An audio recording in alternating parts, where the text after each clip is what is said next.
All right. Well, good morning, everyone. On behalf of Define Learning, I'd like to welcome you to today's conversation on empowering students with equitable access to career experiences. My name is Quentin Darden, Partnerships Manager for Define Learning here, based in Dallas, Texas.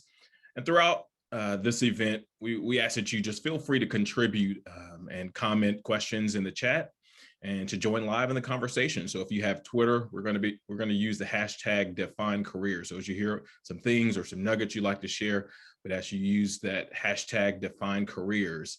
Today, we have a terrific lineup of thought leaders to help us explore this incredibly important topic of how districts can provide equitable access to career experiences.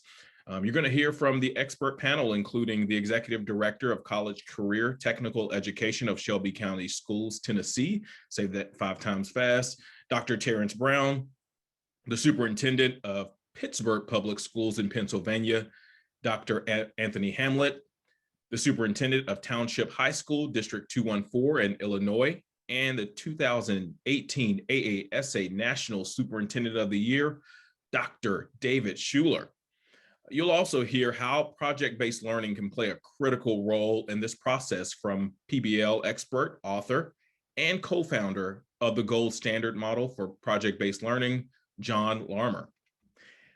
We have a special treat. Everyone in attendance today is going to receive access to Define Careers, a unique online platform that's going to provide your students with the opportunity to experience hundreds of careers through PBL learning. In this environment, your students are actually going to complete some real world projects as if they were on the job in specific careers. So you and your students are in for an amazing treat. Now, I'm honored to have the opportunity to introduce our Master of Ceremony and opening keynote speaker, Tracy Davis, who has a distinguished career as an educator working in a variety of schools, ranging from our most high need school to affluent, high achieving to failing, and has helped transform learning environments in elementary, middle, and high schools. As a former superintendent of Washoe County School District in Reno, Nevada, she's served more than 64,000 students, their families, and more than 8,000 employees. Her accolades include being named the Nevada National Distinguished Principal in 2011, being named among 10 Women to Watch by Nevada Business Magazine, and the AASA National Dr. Effie Jones Humanitarian Award winner for her long-standing commitment to deliberate and intentional equity work. She currently serves as lead superintendent for AASA's inaugural Equity in Action cohort, as well as the AASA Howard University Urban Academy. Tracy, we welcome you today and thank you for being with us today. Thank you for having me. I'm going to share my screen as we get started today. Welcome, everyone. We're happy to spend a little time with you today, and I know you all have busy schedules. Hopefully this will be meaningful as we go through this. I'm going to just share my screen to start this. I want to talk a little bit about how I set this up because I believe that I want you to engage with us. And so as we start this work, there's these little symbols that you will see throughout. The little question and answer means that's time for us to do a question and answer. If you see this little box, it says use the chat because I want to talk to you and you talk to me. And my good friend Dave Schuler will be helping me catch some of those things because if you've ever done Zoom meetings and there's over 100 of us, that thing scrolls like crazy. So he'll help me capture some of that. And then the last one is take a poll. We're going to be asking you a few questions to get to know you. So the first thing we're going to do is take a poll today. So I'm going to stop sharing that screen and go to a different screen. And my question for you today is think about your own pathway to how you arrived at where you are today. And as you can see, you need to go to either, it's going to be dropped in the chat thread. So you can look at the chat thread or right here at the top. You can use pollev.com/Tracy Davis 740, or you can text. It is a live poll. And I want to know, were you this kid in elementary school who knew what you wanted to do and you stayed the course and today you are currently working in that field? Or were you B, you knew upon graduating from high school and you charted your course? Or if you were like me You went to college and figured it out a few times after changing some majors. So let us see who you are. Which one are you? I see we have some folks joining in, and I see some folks in B got there from high school.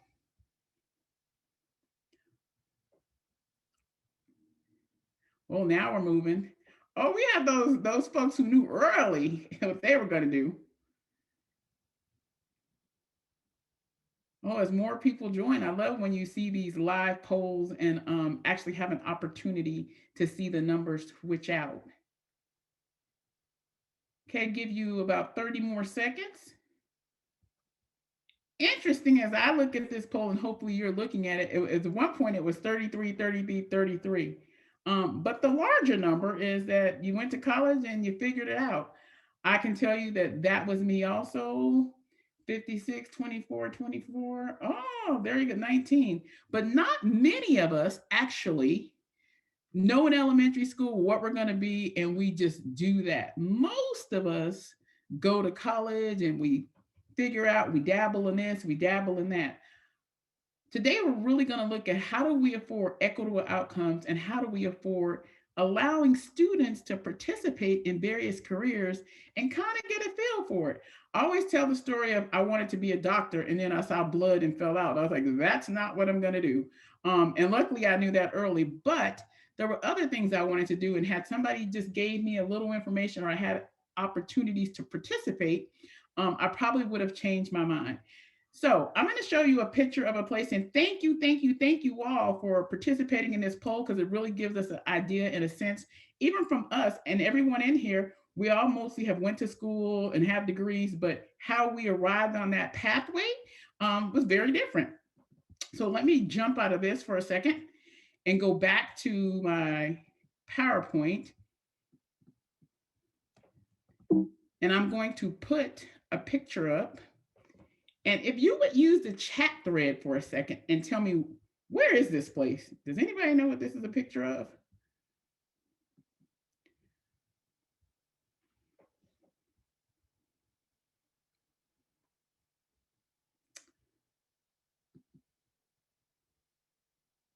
Ah, Tony is on it. Tony said it is Vegas. And maybe we don't have an actual chat thread. We have to use the Q&A for this part. It is Vegas, Tony. And let me tell you a quick story. 2 decades ago, you could live in Vegas, not go to college, and actually not get a high school diploma and make $100,000 a year. So take a moment and tell me, what do you think happened to students in high schools who knew they could go get a Vegas job 2 to 3 decades ago and make $100,000? What do you think a byproduct of that? Type that in the question and answer.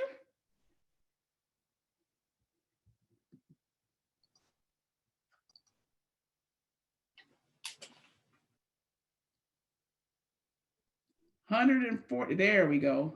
Oh yeah.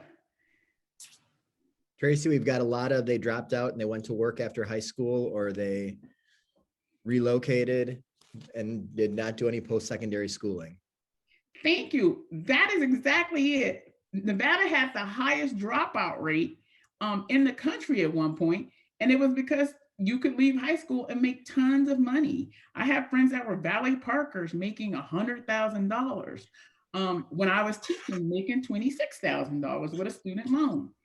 But my purpose in this is like, where do we live at, and what are the factors that contribute to jobs, and how do we make sure our students have opportunities, but still finish school with the focus? What I can tell you now, over 2 decades later, is that if you were a valet parker making $100,000 2 decades ago, guess what you're not making now? Because now Vegas does that East Coast thing where it's just a per amount to valet park at a hotel is $45. So you're not tipping, so they don't make as much in tips. A lot of things have become automated. Change machines, where they used to have all these change girls, you just go up and put your money in the bill changer. So that took away jobs. So what happens to that generation of individuals? Well, I have to tell you about, I always get personal and share a story about my own 2 kids. So let me close this out. And they will be very upset if they knew that I was sharing their pictures. Mom, why do you always tell our stories? But to me, it is a story of what was already embedded in me, and I had to change my thinking. Two beautiful kids, and one, the nephew son, highly gifted, and the daughter, a student with a disability. In my mind, I had already figured out I had to get her involved in something workforce so she get a skill trait so she could be successful. Of course, for the son, we're thinking highly gifted, he's going to go on a pathway to college and all those things. Here's the crazy thing. He went to college for 2 years and did not like it. So he set off on a career skill. And the kid that I thought that was going to get a skill trade, who had the learning disability, is entering her senior year in college. It really made me think about the opportunities I did not afford her at the time because I was trying to put her somewhere else. And how do we have these conversations about giving every child equitable opportunities for opportunities to learn about jobs, what they want to do? Had he actually had an opportunity to participate in some of those activities before he went to college, he would have saved himself a lot of money and saved us a lot of money. Because if you think about this, student loans becomes a debt. So you look at who's buried in debt. Believe it or not, African American and brown students have 5 times as much student debt leaving college than their counterparts. So we really want to be thoughtful about that. And sometimes they go into jobs that they don't actually like, and then they have to get a second career. So how can we foster that career? One of the things I love to talk about is how do we as educators see the genius in all children? I didn't say all children were a stereotype genius, Mensa type, but I believe that all kids, there's some genius in them. And I wish I had knew that before I thought about my daughter not being on the pathway to college. And I'm very thankful that she made her own decisions to go to college. But there's genius in every child that walks through our doors. There's almost, I believe, 56 million students that walk through our doors every day in public schools. How do we see their genius and put them on a pathway to success as adults? Today, you are going to hear from some great folks who have done a lot of work in their districts around career technical education and figure out what and how they've been successful. I have a quick question for you, though. We always talk about jobs. I was wondering, do you know what are the top paying jobs that you do not need a college degree for? You do not need a college degree for, and they're top paying jobs. Take time to respond. I'm just curious to what some of your answers are in the Q&A. Top paying jobs that you do not need a college degree.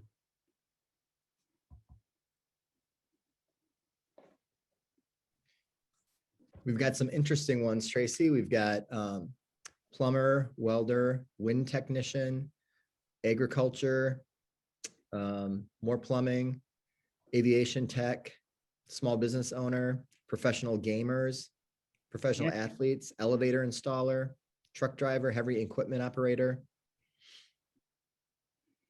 Great. So I just took this next slide to share some of the 10 best jobs of the future versus the top 10 highest paying jobs in America that you do not need a degree for. I think I heard you say something with air traffic controller, right? Did I hear something about air traffic? You did. I put that in because we have an aviation pathway program, and it's amazing the need and the salaries that those individuals can get. Oh, so you put that in. I was going to say the same thing. We had a magnet school that really focused on that, and many students really applied to get in that program, and as a result, had great paying jobs.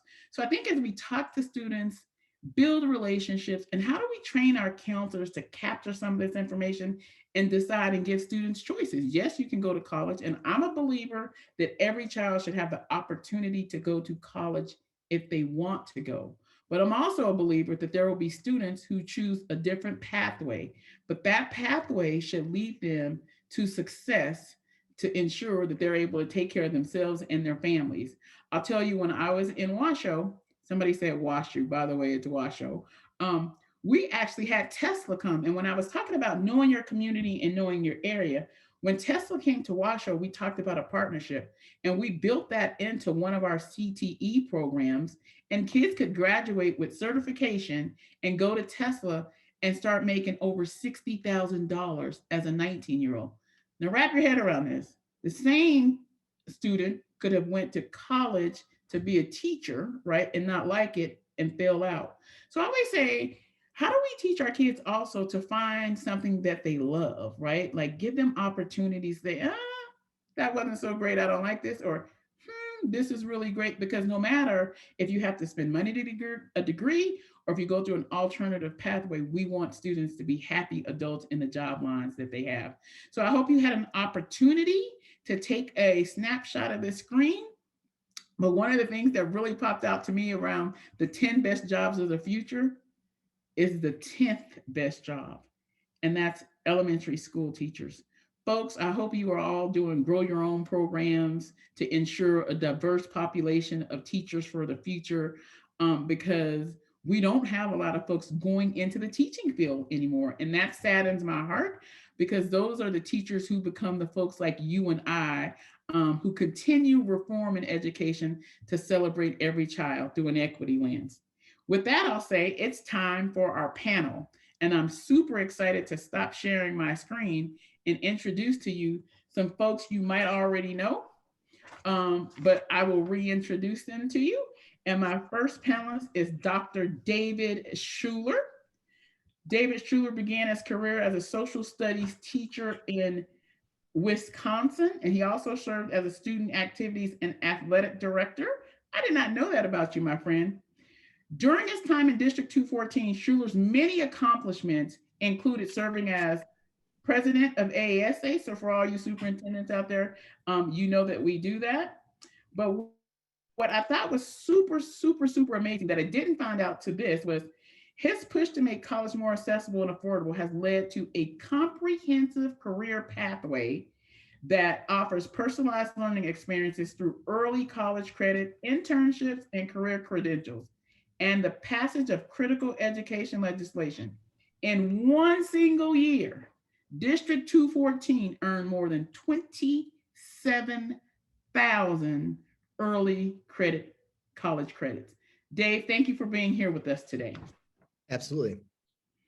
And we have Dr. Anthony Hamlet from Pittsburgh Public Schools. Dr. Hamlet was sworn in on July 1st, 2016 as a 5-year term as superintendent.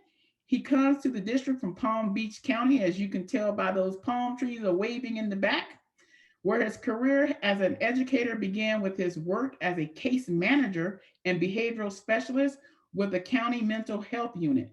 From there, he held positions of teacher, dean of students, assistant principal, principal, and district administrator. Dr. Hamlet has proven success with positively impacting all students and creating a school environment conducive to cognitive and effective learning. One of the secrets about Dr. Hamlet in his bio, he'll be like, well, why did you read that? It's because I like telling fun facts, is before choosing a career as an education, Dr. Hamlet played 3 years of professional football as a defensive end with the National Football League, Seattle Seahawks, and the Indianapolis Colts. While in college, Dr. Hamlet played for the Miami Hurricanes at the U. And what I think is super important about this is that as we talk about athletes, because I recall hearing someone say athlete is a profession that makes good money, how we ensure that our kids are student athletes so that when something happens, they have an alternative pathway if sports does not work out for them. So thank you, Dr. Hamlet, for being here representing the U. Thank you for having me. I appreciate it. Looking forward to the conversation. And then we have with us Dr. Terrence Brown. Dr. Brown was a former regional superintendent in Memphis City Schools. He also served as a principal in Memphis City Schools and assisted in 3 mergers and became an executive principal in Shelby County Schools as executive director of CCTE, College Career Technical Education, to the largest district in Tennessee, over 120,000 students. Dr. Brown has focused on creating industry partnerships, furthering career awareness under his leadership, and Dr. Brown created signature partners that connect students and provide continued support to students. He fostered the Ready Grad program in Shelby County Schools, and the program currently supports 14,000 students in Shelby County. So we're happy to hear from Dr. Terrence today. Welcome, Dr. Terrence. Good morning and hello. Good to see you guys. Well, let's kick this thing off with a few questions. I see folks in the chat. I love when we think about culture and deep culture and connections. I see somebody say that there's the Orange Mound family. I don't even know what that is, but it makes me happy to see when we connect to a culture. So my first question will be for Dr. David Schuler. Many students find themselves making career decisions with limited information. In other words, like myself, many students lack exposure to many career pathways before they decide on a post-secondary direction. What is our obligation as K-12 district leaders in leveling the playing ground for these students? Yeah, it's totally on us, Tracy, I believe. I mean, I think when you look at the research that says, students decide whether or not they're going to take school seriously in fourth grade. What does that mean for our fourth grade curriculum? What does it mean? Do our fourth grade teachers even know that? But our career exploration should start very early. In our district, we require all of our students to identify a career area of interest by the end of their freshman year. I'm not suggesting for a second that a kid who's 15 is going to decide what they want to do with the rest of their life. But I'm trying to build out a personalized pathway for every student to dream beyond high school. And our students only know what they can see. And so it's our job to plant new dreams in the minds of our children on a daily basis. And then we commit to providing an external workplace learning experience for every student, all 11,000 students in our district before they graduate. And we do that because, again, I'm not suggesting they're going to decide what they do want to do, but they also can find what they don't want to do, which will save our families and them a lot of time and money, to your personal story. And so I think it's critical from an equity lens that we in the K-12 sector provide opportunities from an exploration, preparation, and then actual experience for students to get out and explore what they may or may not want to do. Awesome. Dr. Hamlet. Yeah, very similar to what Dr. Schuler said. We want to create pathways for our students, but that comes with the understanding of the climate and the culture and where you are with your systems. And if we want our students to have the understanding of the possibilities that are out there, we have to expose them to it, not just talk about it. And so we want to make sure we begin to extend opportunities for career education knowledge to our lower grades. Currently, right now, our career and technical education programs are from 10th through 12th grade. My push is to begin to create CTE programming or career education in some form or fashion for our middle school students and eventually our elementary school students to the possibilities of every career. To Dr. Schuler's point, if we don't expose our students and give them an opportunity to understand that what the possibilities are, they will never know. And Dr. Brown. Good morning to everybody. I appreciate the opportunity to respond to this question. I want to look at it this way. I did not know that Dr. Hamlet was a professional football player, but that's good to know. In the United States, we are not going to miss many professional football players. If you are Memphis, we're not going to miss any basketball players. If you show up and look at all like you have any skill level to play a sport, we're going to find somewhere to slot you in. And we have to do this same sort of work and be diligent with our young people in terms of exposing them to career. If we want to, as I was looking at the earlier discussions, a commercial came on with Dr. Gladwell on there, and he speaks about the human capitalization rate and how Canada doesn't miss out on any hockey players. They're going to expose the young people as young as they can. They're going to put a stick in their hand, and they're going to make sure that they understand what it's going to take to be a professional in that area. And that's how we must do with all of the careers of the future. We have to expose the young people. We have to light their fires around the careers, and we have to just make them aware. We do not know what they will end up being in the future. And so in order to make sure that we don't miss out on any young people, we don't miss out on our next great actuary, We don't miss out on our next great architect. We don't miss out on our next great coder, our next great teacher. We have to make them aware of the possibilities that lie in front of them. So that's why it's important that we start to expose young people as early as possible. The third grade is not too late, is not too soon to really put in our young people's mind what it is possible that you can do in the future. So that's why it's really important to expose them as early as we can, and to really light a fire for them and get going. Now, Dr. Davis, you said Orange Mound popped up. If that's Orange Mound, it has to be in Memphis, the one of the oldest African American communities in the nation. So if they pop up again, if Orange Mound will identify themselves, that's probably Memphis right there. And thank you. Right. So this is a great conversation because the chat is bubbling, talking about early preparation, which was my next question that you all kind of touched on. And I think about when I was an elementary school principal and teacher, like career day was like one day out of the year, and you get all these big trucks and get all these speakers to come in, and then that was career day, right? So my question to you, has the approach to providing career experiences for students changed in recent years, especially within your own district? Have you made a push to say, listen, this is great that we do the CTE work and careers and programs in the high school level, but have you back mapped that and said, wait a second, can we start that in the third grade? And what does that look like?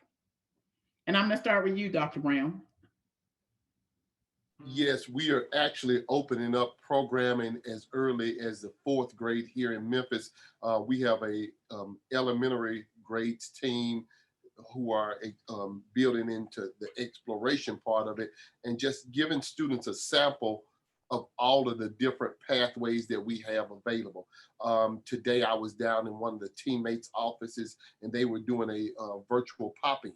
And so we actually invite students to come in. We would virtually tour factories. We would have them speak to industry professionals.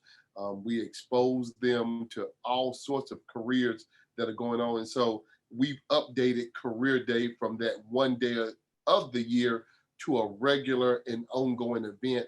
And even in this virtual world, we've continued to expose them virtually through what's going on, and can't wait to be able to get them back out into the field so they can see what's actually possible. And we take them to places, we try to take them to places and introduce them to people that they may not normally see during the course of their regular community interactions. Dave, you want to talk about what you're doing in that space? Sure. So we're a high school district, Tracy. Oh, yeah, that's right. That doesn't mean that we don't push back into the elementary and the middle schools. And so we actually created a robotics lab at a middle school so we could engage that group of students differently. And then we run a lot of our enrichment camps in the summer on career exploration for our elementary and middle school students. And I think the one thing, and maybe we can get to it a little later, Tracy, if there's time, but you asked what has changed. What's changed for us is it's not just working with our students, it's working with our families and families' perceptions of what an industry is, specifically manufacturing, and what parents are thinking manufacturing looks like versus how unbelievably clean manufacturing facilities today are. So we've really had to work on changing the perceptions of our parents. Well, since you talk about that, I love that you brought in the idea around it's not just for the students. How do we help the parents understand these opportunities? So I have a follow-up question for you since you opened that door. Specifically, do you hold parent meetings? Like, how do you get the parents in? Because sometimes, especially you have a high school district. So we know through research that parents teeter off after elementary school and it gets lower in middle school, and by the high school, they're almost hands off. How do you engage the parents? We do a couple things. One, we run job retraining programs for our adults in our community to get them to understand what it means to be a worker in today's field, especially if their position or their previous career has been outsourced or downsized. And then second thing that we've done is we've done bus tours. That's been really important to have parents get on a bus and go visit a facility so they could actually see it with their eyes. That's been incredibly critical for us to get students involved in different pathways. And then I think the third thing is we go to them. And so it's not uncommon for us to go to parks with a mobile help desk or a mobile career fair. We've got large areas of unincorporated Cook County that has some significant poverty in it. And they may not be coming to the school. So we go to them, and we have career fairs and career exploration opportunities in our large mobile home parks on a Saturday morning. And that is something that they'll come to. So Dr. Brown and Dr. Hamlet, do you do anything with parents to encourage this process? Right now, we're focusing more on our students right now and just getting Pittsburgh public schools to a point where we are actually providing the opportunities for our students, even in ninth grade, to career exploration, and also pushing down to middle school. And as an aside note to that point, in a roundabout way, we will begin working with parents in the community, because we have, since I came to Pittsburgh, we've opened about nine community schools. And the concept is this: make sure our schools are full service. And full service, what I mean, in the evening time, have career preparation programs, literacy programs for adults, and various things. So that's the true community concept of bringing in the community, providing them supports and knowledge and skills they need to be successful. Also, as you work with the children during the day, we can work with the parents in the evening time. Yes, yes, we invite parents and different members of the community out to our different days, whether it's manufacturing day, architecture and construction day, Pbl day. We do try to include members of the community and parents in those events. So I love that, like, people should either know, like, we don't have like planned questions, and somebody put something in the chat thread that I kind of want to talk about, because I think it's important. When we talked about student athletes and we talked about having them just as passionate, Paul O'Malley wrote this. I want to just say, he says, universities use many athletes and the athletes need to use the university too.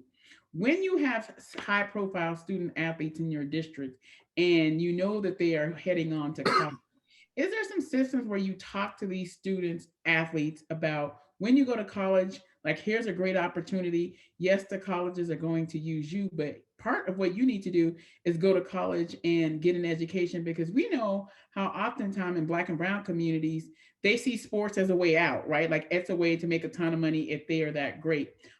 Here's a little nugget about me. 2 years ago in 2019, my nephew came in second place in the NCAA dunk contest, a kid who is on his way to the NBA. Of course, we're super excited, right? He doesn't actually get to the NBA. He gets to the Nuggets training team. It doesn't work out. And the whole time I was thinking about all the conversations I had with him about, don't just go get some willy-nilly degree, like, make sure that you get a degree. So if you do not go to the NBA, you have an opportunity. Luckily for him, he plays ball over in Spain. But how do we encourage these young athletes who they only see college as a doorstep to a professional sport versus a doorstep to longevity? So Tracy, I'll jump in with that first, because I want to address something that you said. I said, even though you might have a superstar athlete, on any given day, at any given moment, you could get injured, and that's gone. And so what I use for me, and in my experience, the NFL really stands for what? Not for long. So you better get a degree. Make sure you have a viable degree. And to your point, use everything you can, use that university to create connections, collaborate with your peers, but also make sure that you graduate with a degree. And oftentimes when it comes to football, the majority of the freshmen are redshirted. That means they get an extra year of college. And so I encourage the students, hey, you have an opportunity not just to get your undergrad, you have a 5th year to get your graduate degree, and really push them and have them understand the impact of that. If you can actually graduate from college and graduate from graduate school without any debt, that is huge. That is huge. And having them realize the impact. But also, to your point of making it to the pros, out of all the millions of students that play basketball, football, and other sports, there's only a small percentage that actually makes it to the NBA or NFL or the hockey league. And so having them understand the economics of it, the statistics of actually getting there. But again, not dampening their dreams, but giving them the reality that you need to, as I like to say, plan for a multi-choice answer. All the above, A, B, C, D, and E, all the above. That way you have options and you're viable, even if you don't make it to that athletic career that you want in the professional ranks. I've enjoyed hearing the pro athletes speak about their desire to create intergenerational wealth and how so many of them are taking their destiny in their hand. And, you know, you hear 2 or 3 of them speak about how they save 100% of different pots of money, whether it's their contract money or their endorsement money for their future ventures. But you cannot get to your future ventures if you don't have an understanding of where to go. And so the awareness thing is real important. Dr. Hamlet, I want to, and I think Dr. Schuler mentioned something earlier about his early college and getting kids on track and building those academies. And so you say they get a 5th year if they redshirt. And so let's think of it this way. Let's say that they go into college with 60 hours or associate degree through dual enrollment of one of the early college paths. In Tennessee, among the things that the state of Tennessee has done a good job is funding early college and expanding that program. Mm-hmm. So if you're there 5 years, you have 2 years under your belt when you get there. You know, within 2 years, you could graduate. That could give you 3 more years work in the system as opposed to having the system work you. And that's what we have to encourage out, because if you don't make it to the Not for Long League or any of those other leagues, you will have a huge debt-free leg up on most of the rest of the world once you leave. So you have to play, and just think of playing the numbers like that. That's right. When you're making the numbers work for you and the tools. And I could see who put it in the chat box, but that's when you're not playing a game, but you're playing the game, and you're playing the long game for you and your family. I think as we look at students in middle schools and even elementary schools, when you hear students talk about careers, because of the society we live in, they all want to be Cardi B and Drake, or, I mean, all kids, they want to see something that they see on TV or what's popular socially, and always have conversations with them about, like, well, what does that look like as an adult? How are you going to make your money? I don't need to know my facts, Miss Davis. I don't need to learn that. Really? You going to let me keep your money? Because I might be robbing you. So even at an early age, how do we get them to talk about like career options and foster that? And listen, I understand what they see and why they see it and why they are drawn to it, but everybody's not going to be an Instagram millionaire or whatever, or the world's best, what's that other one, TikTok, right? The TikTok queen.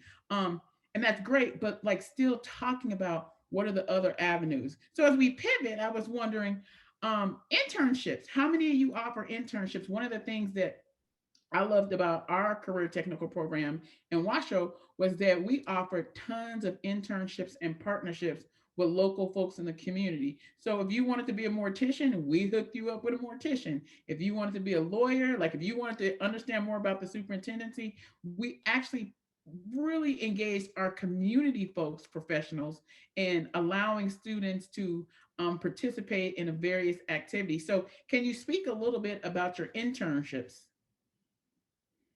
Sure, Tracy. We offer 2,700 internships a year. And what that looks like can vary anywhere from a 30-hour experience up through a full paid registered apprenticeship. And it just depends on what the student's interests are and how much time they have available in their schedule, or the commitment that they and their family have to make. Obviously, a paid registered apprenticeship, you know, is a lot more hours and a lot more time than a 30-hour external experience. But we find, you know, it does a couple things. One, well, first, you have to make sure that you can't just throw a kid out into an internship, right? So you need to develop a plan. We run a little boot camp. It's a week-long online boot camp for anybody before they go out, understanding what it means to be on time, what it means to interact appropriately with adults in the community. And then real-time updates. So, right, like every 2 weeks, I want to know, is that student having a good experience? Is the employer having a good experience? Right? Because in order to pull off 2,700 internships in a year, you need a lot of partners. So we have over 1,000 industry partners. And if my first superintendency was a small rural district. And what I did in that district, I was the largest employer as a school district, right? So if you're in a small rural or small community, I did all the internships, right? So I had our kids that wanted to be automotive techs working on our vehicles, our HVAC kids working with our custodians on our HVAC systems. So I don't want anybody to think that size has an impact on your ability to go to scale. Anybody can do this work. And I think it's imperative that we provide those opportunities for our students. Anybody else want to weigh in on internships? Well, we've been able to partner with the city of Memphis, with Shelby County government, with FedEx, which is our largest private employer, with Junior Achievement and other entities to provide something like 1,500 paid internships. And most of this work goes on during the summer, and they may come to work for Shelby County schools. They may work for a not-for-profit and for-profit businesses. And so this is a growing area for us. We are working on ramping up our paid registered apprenticeship program, but this is a growing area for us, and it's an important area for us. Even last year, the city of Memphis considered canceling its summer employee program, is what they refer to it, is what it's called. And we worked with them. We told them, you guys have the resources and a couple other things. We have the virtual platform and the teachers. And so we did virtual internships at the start of the pandemic. And so we did like 1,000 or so of those during last summer for our students. And so this is a growing area for us, and we're trying to get more and more private partners on board in this area. Dr. Hamlet? Yeah, in that, Tracy, what was the question again? Opportunities for internships that you are having. Yeah, that's a biggie. One of the things we're trying to accomplish with our CTE division is creating those partnerships, intern and externships. Also making sure that a certain part of the day, they actually leave campus to go to those internships. And it's not just after school. This will be a part of their actual coursework. So currently right now, our CTE division, led by the assistant superintendent, Angela Mike, is working on that and deciding on partnerships right now. We should be rolling that out in the fall. And so we're excited about that. That is something that's a long time coming for Pittsburgh. And especially when it comes to the trades. The trades are still big here in Pittsburgh. And one of the things we're also doing is making sure that the students understand about unions, the importance of unions, but also the importance of working with those trade guilds as well. So I love that Dave, he can pop right in that chat and type a response or give some feedback to folks that I'm like paying attention and it's hard for me, but I did see a question earlier. So I want to share with our attendees one thing. I am going to stop 10 minutes early so you can actually do some Q&A with our panelists. But one of the questions that came up that early was, at what age what's too early to start this work? Is there a sweet spot? Like, can you start this work with kindergarten? Like, I have my own answer, but I was wondering, what do you all think about when is the earliest that you can explore these opportunities with our students? So I'll kick it off and I'll tell you my thought, and then Dave, you can go in. I think it looks different from kindergarten to 4th to 6th.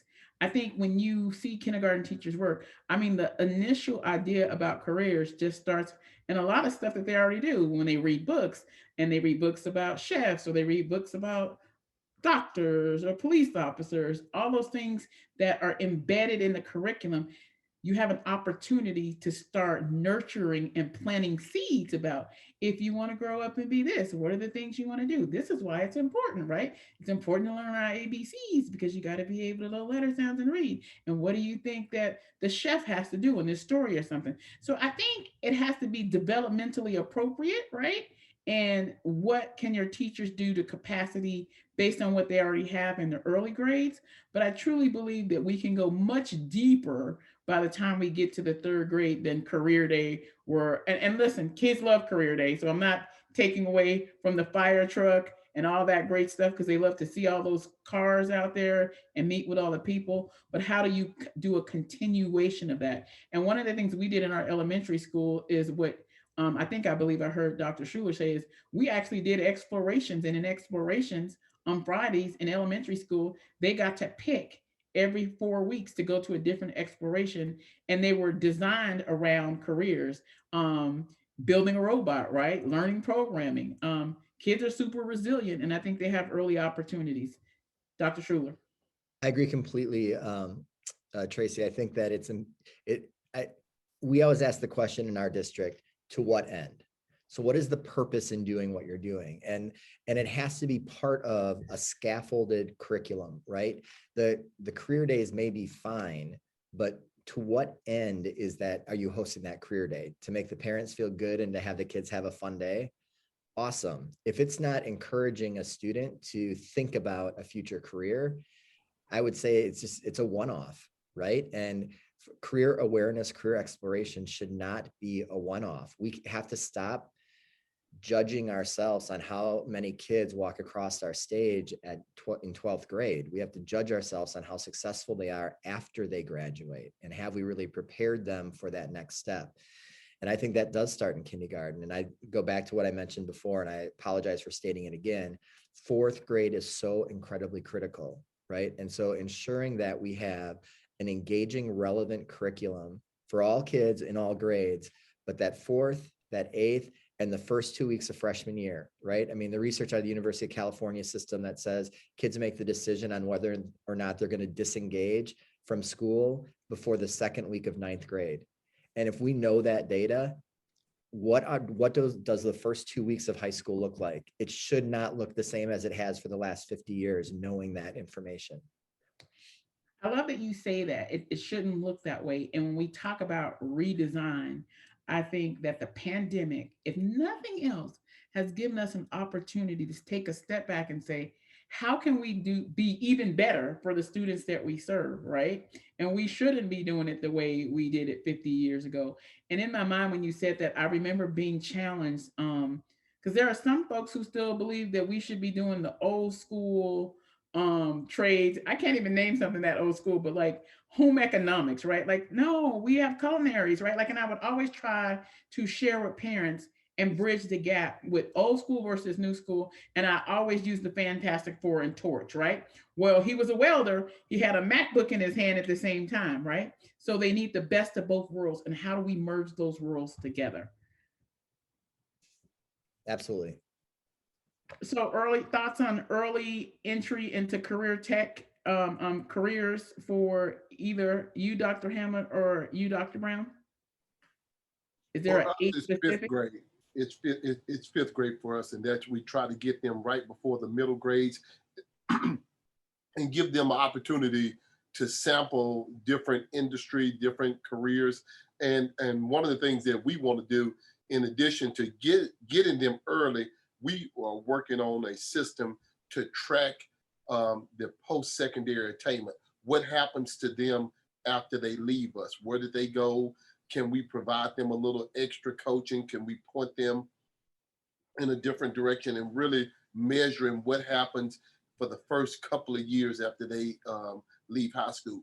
We've not fully developed that system yet, but we are in the process of working on that system because we want them to make some choices, get certified in 1 or 2 areas, make a post-secondary choice, and then track them for the first couple of years of their post-secondary choice. So not only 5th grade, but after they even leave us for a couple of years. Thank you, Dr. Brown. Dr. Hammond, are you all starting anything earlier than middle school? Yes, actually, it's required by PDE, Pennsylvania Department of Education, is that we start certain grade levels. You have to give kids exposure to career exploration, and so it begins in third grade for us. Third grade, fifth grade, it's seventh, no, actually sixth and eighth grade as well. And so we're required per PDE to make sure those students have some experiential experiences or explorations into careers and the possibilities that are there.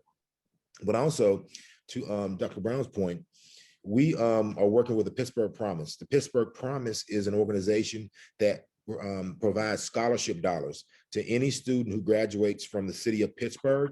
That's the public schools and charter schools. They give them a certain amount of dollars to go to college, and we work on a program with them to make sure we begin to track our students and provide support for our students as they graduate and go to college or career and technical education.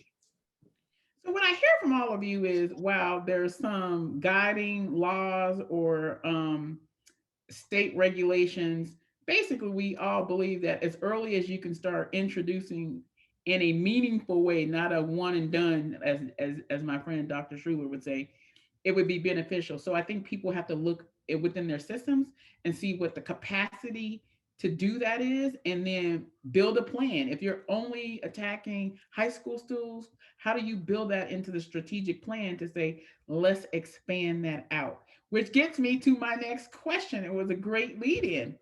How do we provide all students with equitable opportunities to experience careers prior to making the decision of what to do post graduation? And I actually have a very funny story. Like, before I graduated, I wanted to be a judge. Like, I'm going to be a judge. What I didn't realize, and I had an opportunity to internship with a judge, and the very first thing he asked me was, well, what kind of law do you want to practice? What are you talking about? Well, you got to be a lawyer, Tracy. See, that changed my whole notion, because in my mind, in high school, it didn't connect for me that I needed to be a lawyer to be a judge, right? I just wanted to be a judge and swing that gavel, right? Like, I love that idea. And then he was like, law school. And then I started plotting it out. I was like, no, thank you. But how many kids get those opportunities to do those internships? So back to my question, how do we provide all students with equitable opportunities to experience career choices and make decisions on what to do post graduation? Because you all talked about it a little bit, and how we can track and what are we doing to support them when they leave the nest from us to move on. So any one of you can dive in and go first. I'm not calling on you. Dun dun dun. All right. I'll jump in, but I feel like I've been answering all of these first, so I apologize. I don't mean to do that. But I count to 5 in my head, and then I just can't. I'm like Flo on that commercial, where she can't just keep sitting on the beach. But for us, it was the intentional building out of the programs based on our labor workforce need. So we didn't start offering all kids at year one an opportunity. Our labor workforce need in our area was manufacturing to start, and then healthcare. And then each year to 18 months, we would add another pathway in. And now we've got the pathways built out across the board, from aviation and legal services to manufacturing, healthcare, finance, and public service.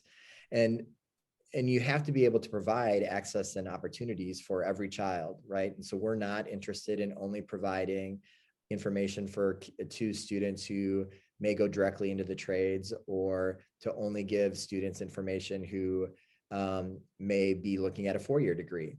And so I think you have to be intentional with how you build it out. I think you have to change your culture, and in my district, we had to talk with our families about, taking 8 AP courses probably is not healthy for any student unless they're in a very, very, very few students. And so we wanted kids to have those opportunities. Then we had to use our Perkins dollars to really build out our industry partners and making sure that we had access. And then we had to address some of our challenges. We don't have a public transportation system in our area. So we had to address our students of poverty who don't have access to transportation, and how do we get over that hurdle? And we talk a lot in District 214. There are no barriers, because barriers mean you can't get around them. There are just hurdles, and even this old fat guy can get around, under, or crash through a hurdle at a point in time to get it done and do it right for our kids. Dave, I love that you said there are no barriers. There's just hurdles. How do we get over, around them, or under them, but somehow remove that obstacle for students to be successful? So I love that you use that analogy. Dr. Brown.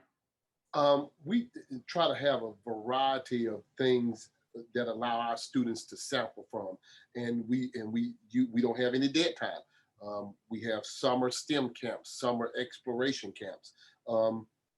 We have summer learning camps. We've even adopted the idea of having intercession between semesters. So we try to provide multiple and varied opportunities for students to sample different programming.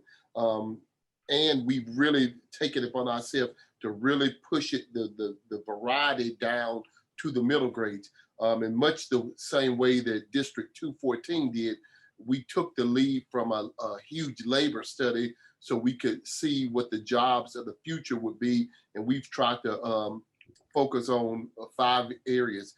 That's health, IT, advanced manufacturing, architecture, and construction, and STEM. And those are the areas, but those are not uncommon. As you look around the United States, those are common areas. Another area that's becoming an inside area for us is agriculture, but we are not traditional agriculture, but the expanded field of agriculture is becoming another growth area for us. And we really want to have students focus on those areas, because that's where the jobs will be in the future. We've gone so far is to encourage the state and make application with the state to add different programs of study where we saw there was a deficit. And so we've tried to help the policymakers even understand that we need to provide a greater variety of opportunity for our students. Thank you, Dr. Hamlet. Yeah. So for us, one of the things in Pittsburgh Public Schools that we want our children to be is, by the time they graduate, we want them to be college, career, and life ready. Now, if we really want that to happen, we need to back map and make sure we intentionally put programs and supports in place to expose children to that. Not just say we want that, but what does that really mean? What skill set, what mindset do our children need to be successful once they graduate from high school? And so being intentional about what programming, and specifically working with your regional industry. When I came into Pittsburgh Public Schools, they had just completed a inflection point report that said basically over the next 5 years that the industries in the Pittsburgh area, which are health, tech, burgeoning tech, and also fabrication as well, and manufacturing, that they will need over 100,000 jobs that will be available to individuals in that region. Now, that being said, how are we preparing our students to possibly access those jobs? And so reaching out to those industry partners, creating pathways that are not dead ends, create pathways that are opened up so our kids can access that, but also making sure we're intentional about making sure all of our students, our minority students, all of our students have access to career education, exploration. So I do have a closing question for you all, but before I ask that closing question, I want to give our participants an opportunity to ask some questions. But what I'll say is, in this thread, I want to tell the participants thank you, because folks have provided many great ideas in some of the discussion points in the chat. And one of the things that to me just gleams out, and all 3 of you have said it at some point, this road to college, career, life ready, and graduation doesn't start their senior year, right? We start the work to get our students there in pre-K and K. And so when we think around careers, it's just as important as we think about graduating students in the 12th grade. We think about that in terms of where are they doing in early preschool and kinder. We should think about that also wrapped in the lens of career. So for our participants, do you all have any questions you want to pose to Dr. Schuler, Dr. Hamlet, or Dr. Brown. Can you please put them in the chat this time, because I'm looking at the chat. If you have any questions, I'll happily pose those questions before I pose my final questions to them.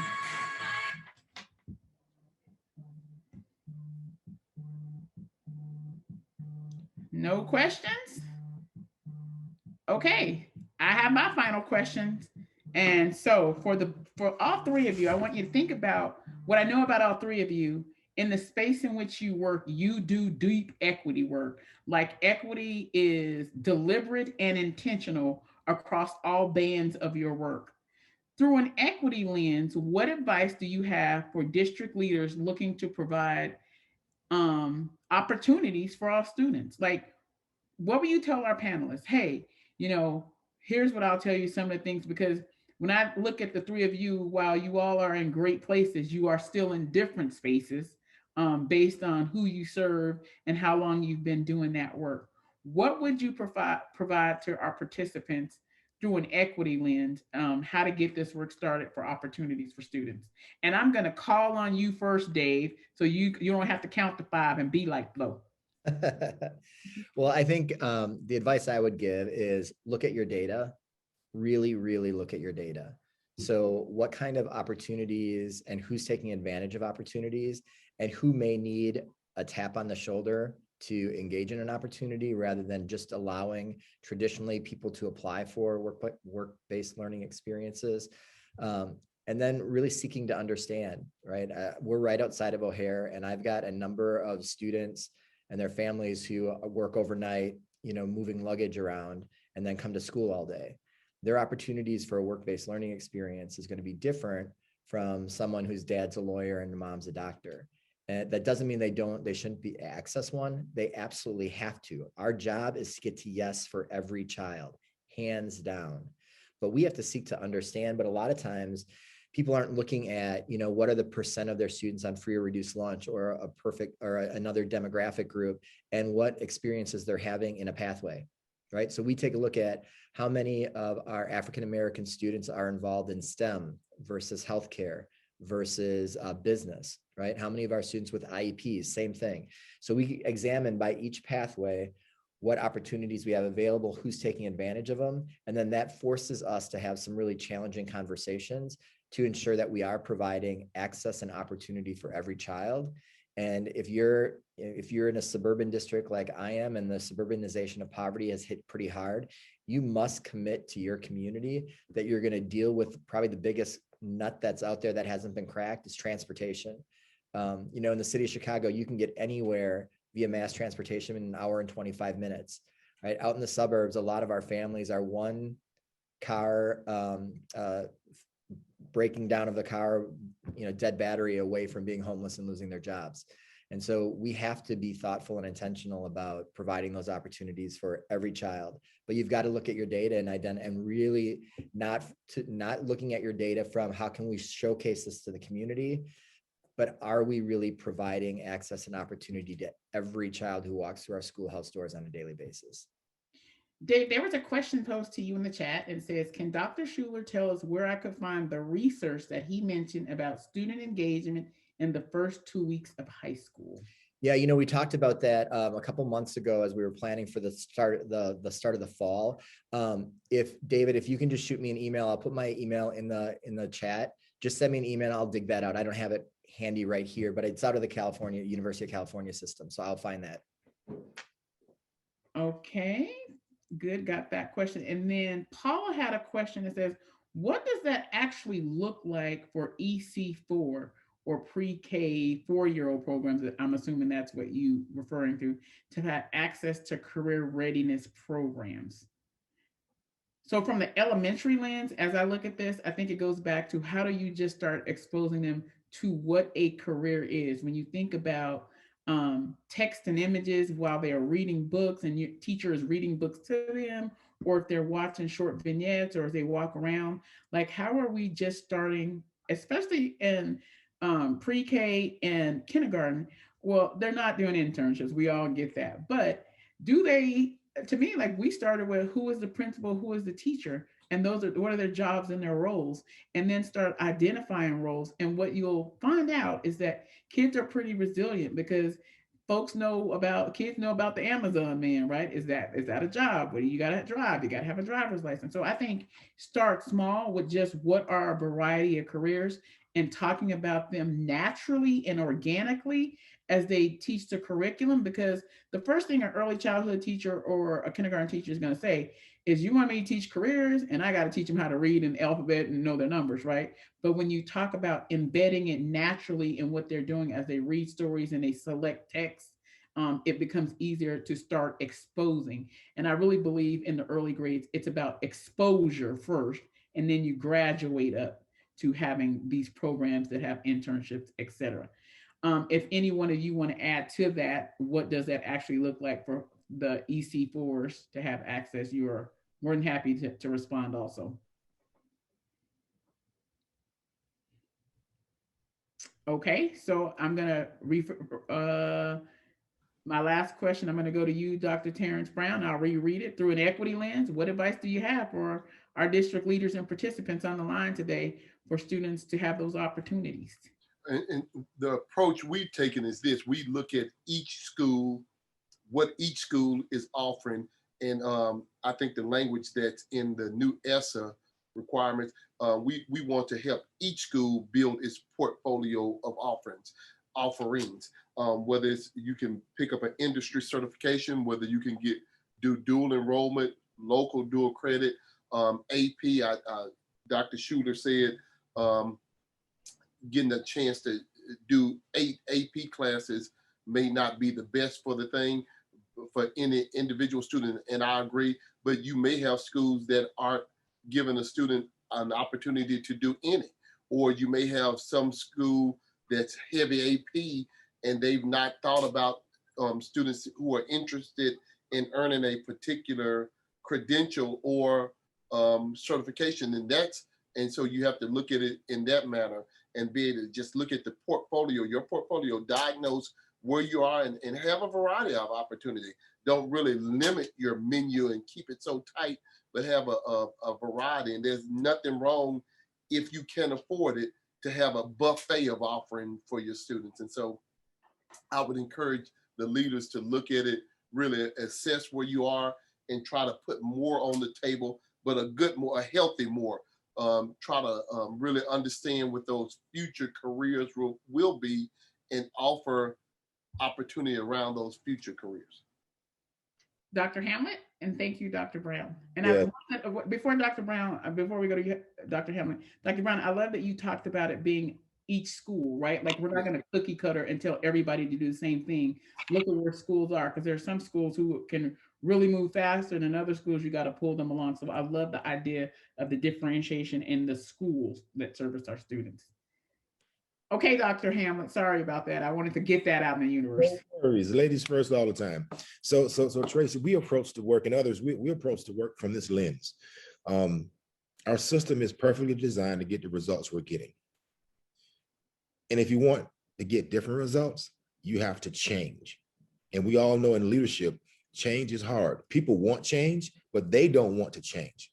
And so again, being intentional, being fearless, being relentless in the pursuit of equitable opportunities. That means breaking down silos, taking away gateways that are in place for minority students. To Dr. Schuler's point, making sure we look at our data. What students have these particular opportunities? What groups of students are actually accessing your AP courses, your CTE courses, your dual enrollment courses? And being intentional about having conversations about changing the policies and practice that create these inequities in our system. Thank you all for sharing your nuggets of wisdom with me and the participants today.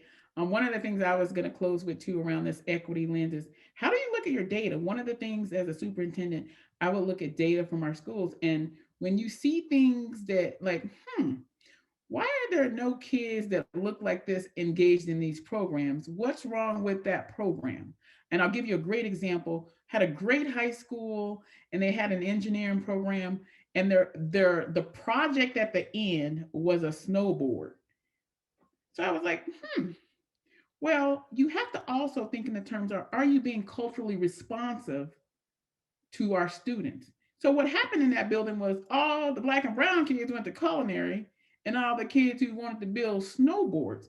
It wasn't that they weren't interested, they just weren't interested in a snowboard. So what should have happened was there should have been choice and voice. You can build a snowboard, or you can build this, or you can build that, and we would have had more students. So I think as we talk to the folks in those spaces, as we look at our data, look for anomalies. Do you see like, this isn't really working, right? Or why do we see particular things? I'll give you an example. In one of our schools that was more urban, they wanted to put a preschool teachers program, and I said, so how did we arrive at putting a particular program in a particular school?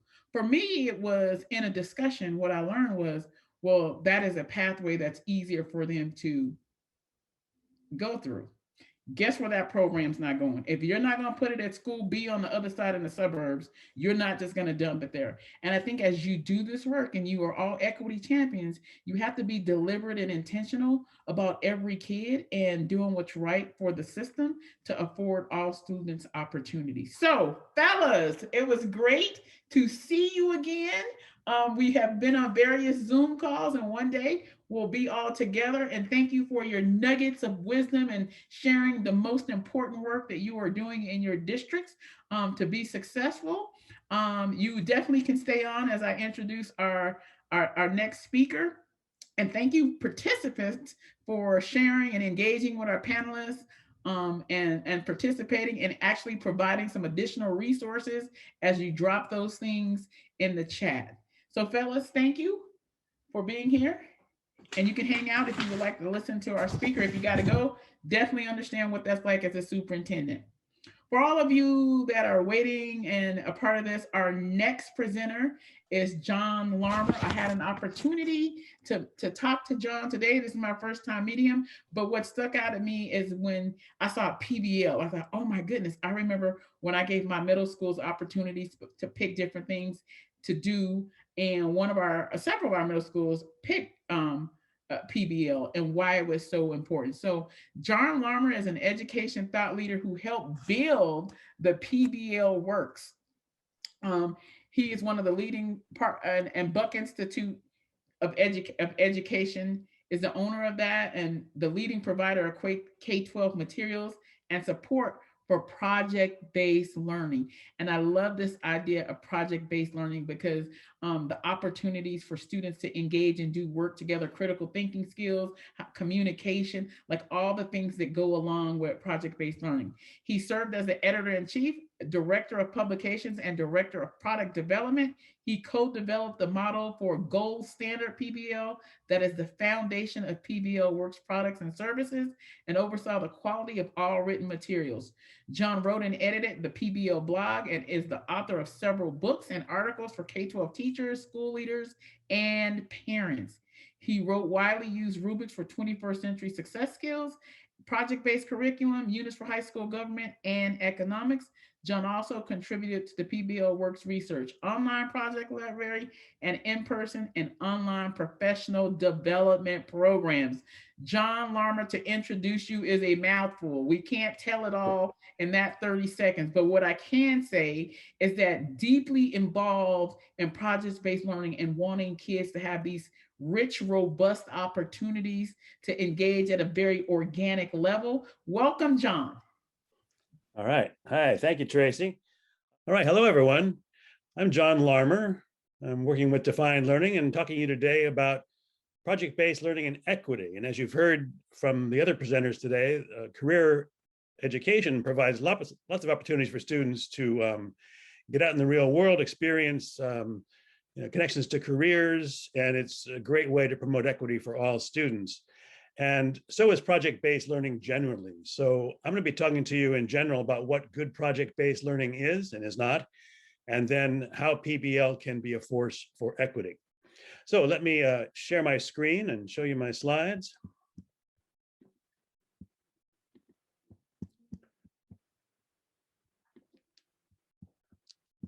All right. All right, so my title is Project-Based Learning and Equity, Why It's Needed for All Students, because there are a lot of stereotypes that PBL is only for some students, and I want to debunk those stereotypes. So first of all, let's back up though and just talk about what PBL is and is not. So I've talked a lot in my work over the years with the Buck Institute for Education that there are dessert projects, then there's main course project-based learning. So dessert projects you might be familiar with. It's like this one from elementary school, a habitat diorama project of a rainforest there, I guess. And you might have done things like this when you were in school. Maybe you built a model of the Alamo, or in California of the missions, or of the Iroquois village, or the pyramids of Egypt. Perhaps you did a research poster about a famous inventor, or a PowerPoint presentation about some topic you'd gone off and researched. And we call them dessert projects because they're not the main part of a unit, right? They're done at the end of a unit, kind of a fun activity where students go off on their own, maybe following directions from a teacher, like your habitat must have this and this and this. They go off and do it at home and bring it back to class, and that's the project. So that's not I'm not saying it's a bad assignment. Those dessert projects have a value, but don't get them confused with real project-based learning, where the project is really the framework for all of the learning. It's not that you teach things traditionally for a whole unit, then at the end, students get to have dessert and do a fun project, a hands-on project or something, where they really may not learn all that much more besides how to construct a diorama or a model of the pyramids. But it's not the way they really learn the content. But with project-based learning, they really do learn the content through the project itself. For example, this one, imagine students learning about the habitat still, but through this kind of a project where the Detroit Zoo Skypes with students and tells them that some new animals are arriving, they're going to need some new habitats. So students take on the role of habitat designers, good career exploration there, right? And they're talking to actual professionals who do this as a career. And they learn the science, they design some habitats, perhaps making a model or doing drawings of the habitats, and write proposals, which they then present to the zoo's education director. That public audience is very important for project-based learning. So as you can see, they're learning the same content there, but a lot more. They're learning critical thinking skills, problem solving, collaboration, communication, perhaps some creativity is coming in there. So they're learning a lot more, a lot of those 21st century success skills along with the content. And it's much more engaging compared to just building a model at home. They're actually, engaged in a real world, solving a real world problem here, meeting a need in the real world. Very engaging for students and much more in depth. And the teacher still has a role to play in this kind of a project, but they're still teaching the content along with other resources perhaps that students use. And that's how they learn the content, through that main course project. All right, so here's an example from career education. You might have seen some of these, a classic brochure project, right? And it's, again, not a bad assignment. It might be a purpose. Maybe a candy shop might have a brochure, maybe, for its customers. So it has to be an authentic product. But in this case, it's not really project-based learning. They're not learning in depth by just doing this sort of simple brochure about someone who wants to do an entrepreneur who wants to have a candy shop. But what if you had this kind of a project? This is one of the ones from Defined Learning's career education materials, where the students are taking the role of an entrepreneur and entering a competition where they have to develop an idea for a new product or a service, and then create a sales pitch and actually a formal written business plan for potential investors, which they then share with investors at the end of a project. If not real investors, and it could be adults playing the role of investors, who ask them tough questions and make them, defend their work. And it may not be an actual, entrepreneur competition. It could be a simulation, but it's still very powerful, very sort of engaging and in-depth work students are doing compared to that brochure. So we, at the Buck Institute, about 5 years ago, I helped develop this model for gold standard project-based learning. In part because we didn't want to see a lot of dessert projects get out there and people thinking, oh, that's PBL and that's all you get is that. We wanted to make sure PBL was not just a flash in the pan. And Defined Learning, of course, has done a lot of great projects that show it can teach content and 21st century success skills. And so their work and the work that Jay McTighe does and our work at the Buck Institute has all been focused on this main course project-based learning, which we frame with these 7 essential project design elements. There's a challenging problem or question at the beginning of a project, a problem to be solved, a driving question to answer that's interesting for students, it's engaging, often tied to the real world or an issue in students' lives or some kind of question students of that age might find appealing. Then there's inquiry. Students ask questions, they dig for answers, they get more questions. It's not just a simple research assignment, one and done. It's sustained over time. It may take a couple of weeks for a project, and they find deeper questions as they get deeper into the content and keep this list going of questions to track their learning. Authenticity, huge factor in making project-based learning engaging. It resembles the real world. It could be actually in the real world. Students are actually designing habitats for the Detroit Zoo. They're actually building a tiny home for someone in their community, or perhaps they're simulating that kind of work. But it's tied to real world careers, adult professionals, often real world experts working with students. They're solving real problems or perhaps it's authentic to their own lives, some issues that are important to them as a person of that age, or their cultures, their identities, their communities. The more local you can make projects, the better, that really have a tie to students' local issues, things going on in their communities, or perhaps their state or their nation too, or the wider world. Student voice and choice, another huge part of the motivating part of project-based learning, where students' voices are, you want students to express their voice, to express their opinions, their own ideas, not just spit back what they think the teacher wants them to say. And they make choices during a project, everything from small choices like who do I work with, what resources do I use, to larger ones like what product do we create, perhaps to share our knowledge or to address this need or to communicate with this audience. And it can be all the way up to the point of students actually deciding what projects to do, what problems do they want to tackle, what do they want to learn about. Reflection, that the students are learning both to think about their work, both what they're learning and how they're learning during a project, how well their work is going, how well they're using those 21st century success skills, and not just at the end of a project to look back, but all throughout the project, they're checking in and thinking, because reflection makes learning deeper. There's critique and revision processes where students are always improving their work and learning how to give and receive feedback with protocols and with multiple iterations. Design thinking has a lot of that in it, where students are constantly sort of iterating their work to make it better and learn those real world skills of which are important on the job, right? Of critique and learning how to give and receive feedback. And finally, a public product that students are sharing their work beyond the classroom and the teacher. There's an expert, there's someone out in a career setting, an internship perhaps students are doing, where they're sharing their work of a project they've done with real world people, which ups the stakes for students. They want to do a good job, and it helps make PBL all that much more motivating. In the center of the diagram, I should say, are the learning goals. Make sure always that projects are tied to the key knowledge or standards, deeper understanding, and those 21st century success skills. All right, let me move on to why I think project-based learning is a force for educational equity and why all students deserve it. So that's sort of the first message I want to say, that all students can do project-based learning with the right support. It varies, but some stereotypes have it that perhaps only students with high enough test scores can do project-based learning. You got to just teach students with lower test scores the basics. You got to drill and kill until they, give them a lot of worksheets and direct instruction until those test scores get up. Then they can get the good stuff, the projects. That's not how I see it. I think you don't withhold the good stuff from students. They can learn content through project-based learning. A lot of recent research has shown this from the Lucas Education Research Group, that standardized test scores can go up with project-based learning approach if it's designed well, if it's that gold standard project-based learning. And your test scores will not be hurt. You shouldn't sort of water down the curriculum for some students, because all students need to build those 21st century success skills, to find those connections to the adult world and careers.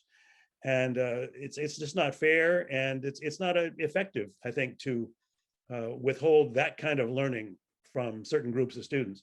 Same with this goes for racial groups, for English language learners, for special needs students, students who are learning English. You don't have to wait until they're up to whatever language proficiency level is considered proficient. They can learn through projects with the right support. Same with special education students, same with students who need some skills supported, but they can learn through project-based learning. And same with all ages of students. I mean, some people think it's only for high school or middle school kids, but I've seen great projects at the kindergarten level. So it can work with the right support, perhaps a little more teacher support at the lower grades, but it works for all students, all grade levels, all subject areas too. Finally, or not finally, I should say next, PBL can be transformative for students. It's another big part of educational equity that students who do projects that make a difference in the world and their communities that are meaningful to them and people they care about, they can be really transformed. Some students from marginalized groups might feel somewhat powerless, and school feels almost like an oppressive place. It doesn't speak to them. But if they're doing projects that really are relevant to their lives, that are authentic to their communities, they're making a difference, imagine how transformative that kind of experience could be, especially if they're doing lots of those in the course of their education career. So again, don't withhold projects from students who would find it really transformative in their lives. And they can develop career interests too from doing projects. They can be transformed in that way. They're open to the world of adults. Like, oh my God, I could be an engineer. I could be a lawyer. I could be a scientist. So there's lots of career opportunities for career education that can transform students' lives if they're working alongside those folks on projects too. Project-based learning aligns with culturally responsive teaching. So if it's done in an intentional way, PBL can really speak to students' identities. It's about knowing your students and teachers having a closer relationship. And so teachers can respond to students' cultures. They can design projects that speak to them. They can, they have high expectations. They're a warm demander, that concept from Lisa Delpit, that they love students, they believe in you, they have high expectations from you, and they know you can do it. So it's a sort of a tough love kind of approach that you can get there. I'm going to help you get there. Let's go, students. And finally, there's a lot of students directing their own learning and project-based learning. It's not just being spoon-fed information from the teacher. They're actually students have some agency in their learning process. And finally, as we've heard about in the world of career education and students doing real-world projects, it's time for students to do authentic real-world projects because they know things are going on in the world, their communities, their lives. They're eager to take on those subjects and tackle those issues. Now more than ever with the pandemic and recent events in our nation and the world, students want to make a difference. And we shouldn't sort of say, well, wait till you're older to have an impact on the world. They're ready now, and with a good project, they can do it. They can look at issues in their communities, do real world career focused projects, and tackle some of those issues of our times that we need them to help solve and help meet those challenges of today. So I hope you'll do PBL with all students and do it well. And thank you for listening. For all you who are still with us, thank you for coming back and joining us. Sometimes there's issues with technology. We had a little glitch, but we are back in action for the last 10 minutes here to talk about preparing for Generation ? And there's a reason why I have a question mark there, because typically when we think about generations, we say baby boomers, Generation X, the millennials, but there's going to be two generations we plan for. Typically, when we talk about a generation, it is based on a time span and an era. So you were born between this date and this date, you are considered this. But there's another generation. And take a moment as we load this video. It's about 1 minute. And I'm going to stop sharing so the video can play. Folks, welcome to Generation E, as in electric. Change. You can resist it, be left behind, or embrace it and move forward. We're driving it Everywhere. We emit optimism, not exhaust. We plug in our vehicles as naturally as we charge our phones. We don't judge cars by the rev of an engine, But by the hum of progress, we we are Generation E. united. Not by age, but by the desire for smart, clean, and safe. To also be fun, easy, And powerful. And our power Comes from within. a battery that charges fast. Runs long. it fits everyone. Because when it comes to this all-electric future, Nobody. nobody will be left out. And that changes everything.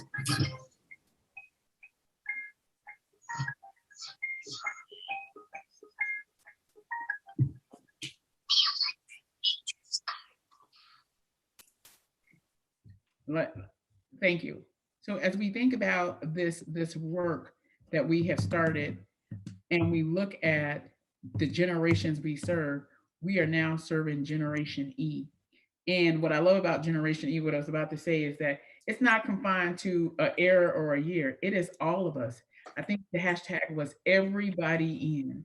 And so it's not about age, it's not about race, it's not about any of those things, but it's how do we all contribute? So if we're preparing for, and I always say generation question mark, because the next generation is going to be a part of two generations. The generation that defines them by a time and an era, but also a much global generation that looks at society and how we help, how we're thoughtful, how we look at our natural resources. So as you go out and you think about design, what are those careers that they have? So quickly, why is career technical education important? And I'm just going to put this slide up here for time, but what we ultimately know is that when we prepare kids to be ready to move to the workforce, they are better served in their adult life. But how do we start doing that early? Defined Learning is doing a wonderful job of putting materials in the hands of teachers and students to simplify the process so teachers aren't just sitting there trying to dream up activities. When we think about efficiency and time and want our teachers to teach more, Defined Learning has great potential to do that with your teachers. So as you go on your journey, you have an opportunity to explore Defined Learning for free. And I close with a simple question.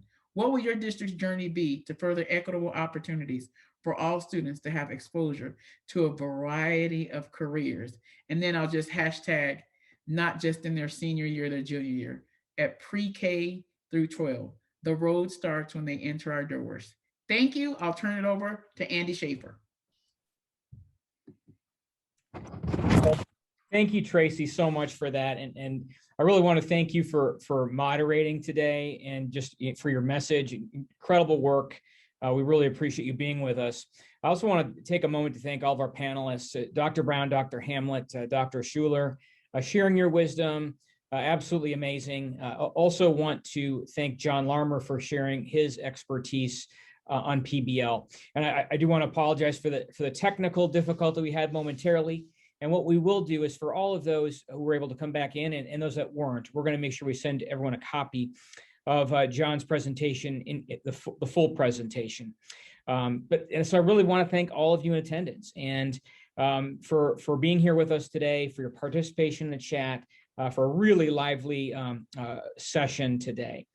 So just one of the things I want to do, and as you've seen throughout the course of the presentations today, we've invited everybody to go ahead and sign up for a trial of Defined Careers. You know, one of the things that I wanted to share, we heard a lot today about the importance of exposing students to careers. We heard a lot today about the importance of how students can experience what a career could look like. And we also heard about how project-based learning can play a part in that. You know, one of the, and you may have heard this quote earlier, but I want to share it again. And a big thing that one of my favorite quotes from Marian Wright Edelman is, "You cannot be what you cannot see."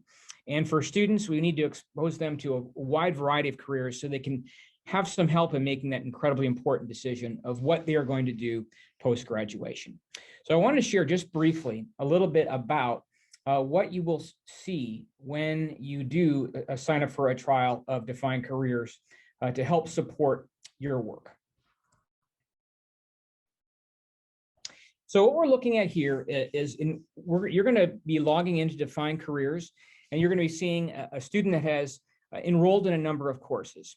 Now, we've already had some courses pre-populated for you, some career courses, but you can feel free to search and look for any course. We have courses available for students in all 16 career clusters, and all 79 career pathways. And what Defined Careers does, it allows students to experience these careers starting as early as 5th grade through project-based learning, through authentic performance tasks. And I'm just going to give you a really quick example of what that looks like by selecting one of the careers. And while we have 5 steps in every one of these lessons for students, I'm going to point you to the project-based learning aspect, and that's lesson number 3. What you're going to see, and actually, I'm going to go into commercial and industrial designers, and starting with number 3, through project-based learning, I want to share with you how these projects look for students by taking you through a short video. We're first going to be presenting students with instructions, and then we're going to be utilizing the McTighe and Wiggins understanding by design model to take them through their goal, their role, their audience, the situation, and ultimately asking them to create products. So I'll take you through this just briefly. As an industrial designer, your goal is to provide easy to understand information about the new or improved tent design and how it works. What's your role? You are an industrial designer for Dick's Sporting Goods. Your role is to develop and improve concepts for everyday outdoor products. As for your audience will be potential customers looking for outdoor equipment such as tents. So here's the situation. Approximately 40 million people go camping in the US each year. Because outdoor activities such as camping provide more opportunities for social distancing, it became enticing during the COVID-19 pandemic, even for those who wouldn't typically take a camping vacation. During the pandemic, this resulted in a shortage of outdoor products such as kayaks, tents, and camping equipment. Dick's Sporting Goods is looking to hire you as an industrial designer to produce the most innovative ideas for outdoor equipment. You are going to specifically focus on tents.